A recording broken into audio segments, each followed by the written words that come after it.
Welcome back to the road trip tour. I've been sitting here thinking, what are some things that I could talk about that might be useful information or whatever.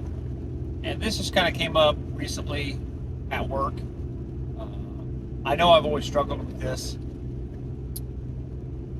but I find it easier for me just to do everything. I don't do a great job of giving tasks or enough tasks to subordinates around me.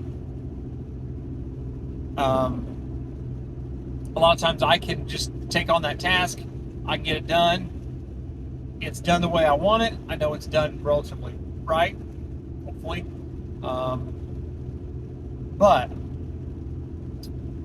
there's only so much that I can do. So if the tasks start piling up and I can't get every task done efficiently, then I'm not doing,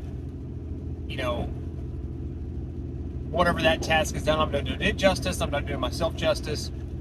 I'm not being as effective as I can be. And I'm also not developing my subordinates, right? If I'm not giving them an opportunity to fail or succeed, then I'm not setting them up for success later in life. And then I'm obviously probably teaching them kind of in the back of their minds, like, just do it yourself. Hey, my boss always did it himself. So when they get to that position, they're like, I just did it myself because that's just the way it works. But if we give responsibility to our subordinates, kind of give them left and right limits and kind of help them along the way. But if we give them the ability to succeed, maybe they can be a lot more successful. And that's more tasks that you can take on at once.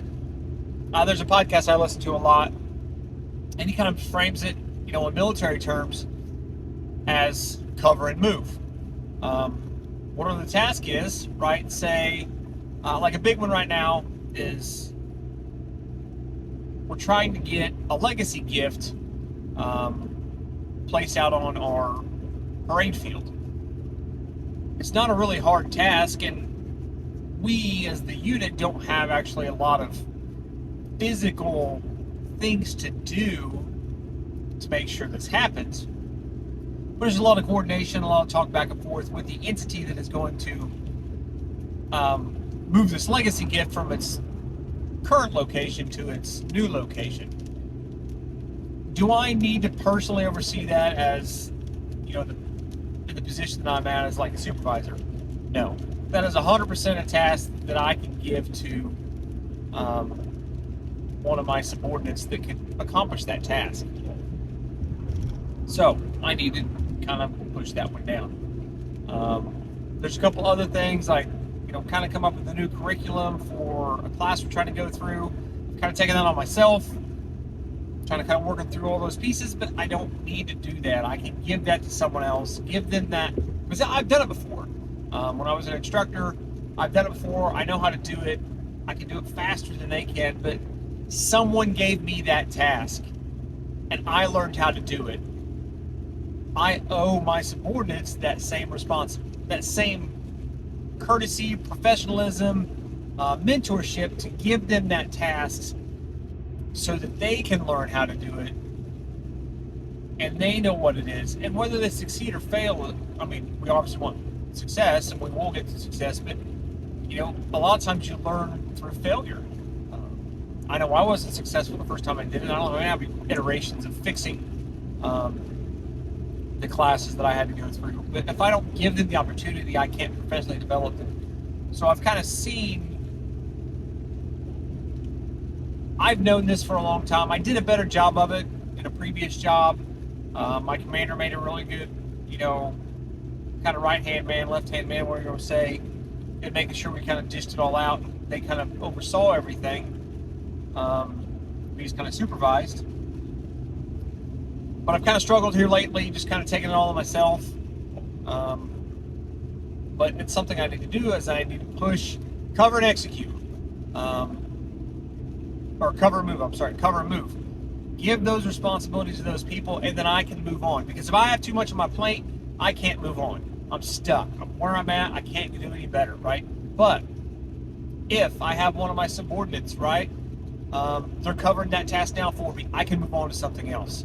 Once I'm done with, that one, or maybe they get finished with that, I'm kind of halfway through this one, I can hand that one off, they can finish it off, I can move on to the next one. We can keep the whole, organization as a whole moving forward. And I kind of started to think about that. I've always known I've struggled with that because I just rather do it myself, it's who I am. But this applies probably to our home life. How busy are you? A lot of times my frustration, excuse me, a lot of times my frustration is I get home and I get the kids off the bus. I'm cooking dinner. I'm cleaning the table. I'm putting the dishes away. We got so much going on that by the time you actually finish, it's time to go to bed. And it sucks because, in the last, road trip podcast I was talking, it's like I want to spend more time with my family. And unless I can just or it's just a good day and it worked out, like everything gets done quickly and I have time to spend with, my son or daughter or my wife, that's great. But if things are just kind of piled on each other, things have been busy, or we had a cross-country meet, or we had a dance class to go to, things just kind of build up and you just don't have that extra time. But that's because I'm taking it all myself.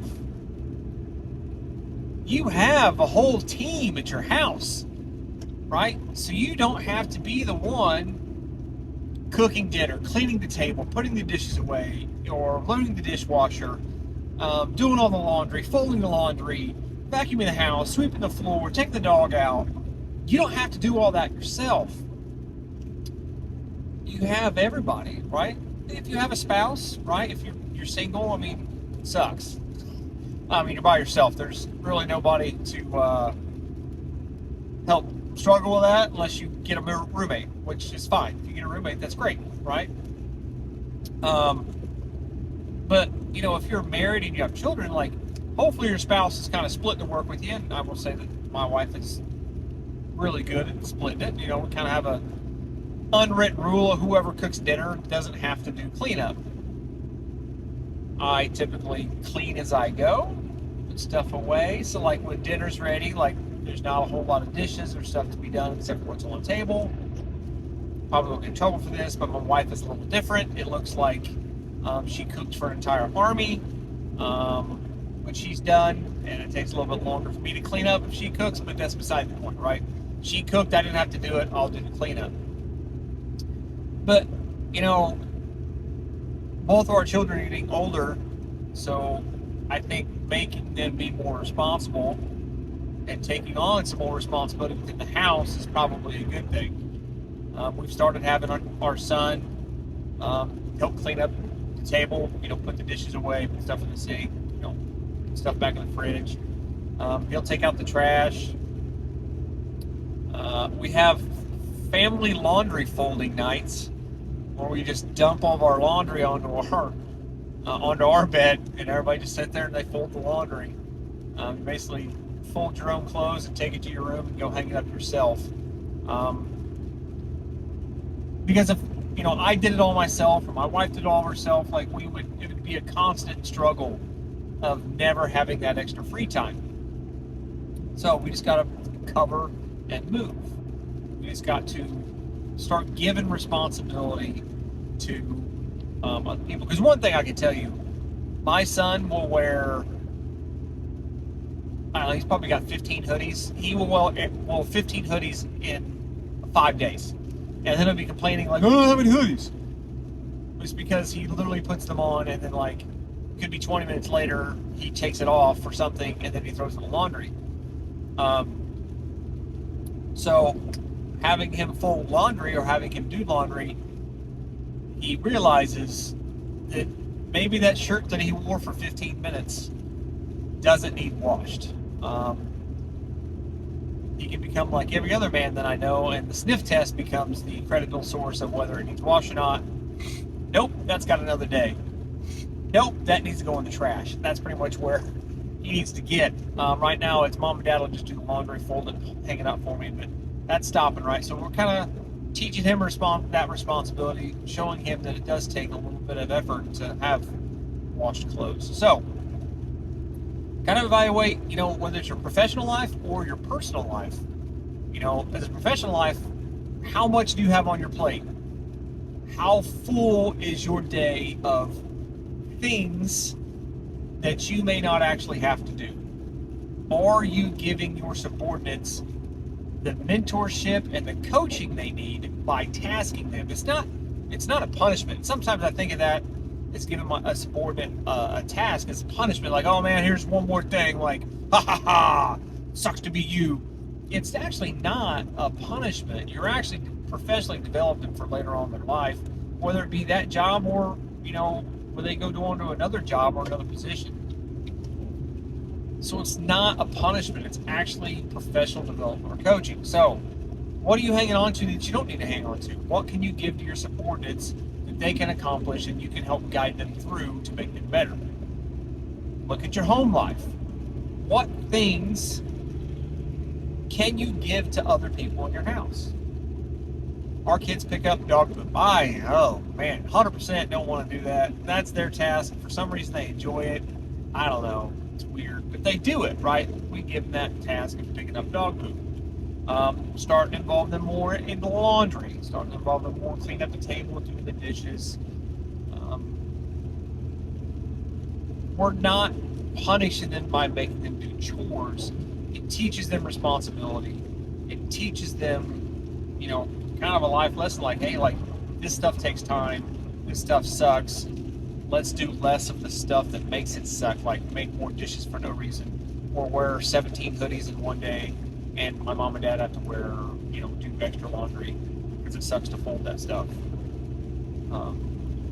So just kind of reevaluate what you're holding on to that you don't need to, and what can you actually give to someone else to actually make them a better person, professionally, personally, as a family member, whatever. So take a look.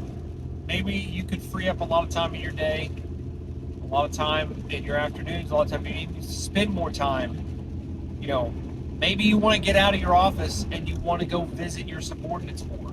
Maybe you want to have a presence with them so that, hey, boss just doesn't sit in his office every day. Boss is actually out here with us. Boss cares what we think because we actually get to talk to him. Or maybe it's with your kids because they helped you knock out the dishes, they helped you knock out the laundry. You have 20 minutes, 30 minutes to sit down and play a game of Uno, which, as dumb as Uno sounds, it's kids counting numbers, comparing shapes and colors. It's helping their brain. So what can you give to somebody else to help professionally develop them? That's what we got for Road Trip Podcast number 2. Hope you guys keep tuning in because I'm going to keep talking because I still got a long way to drive.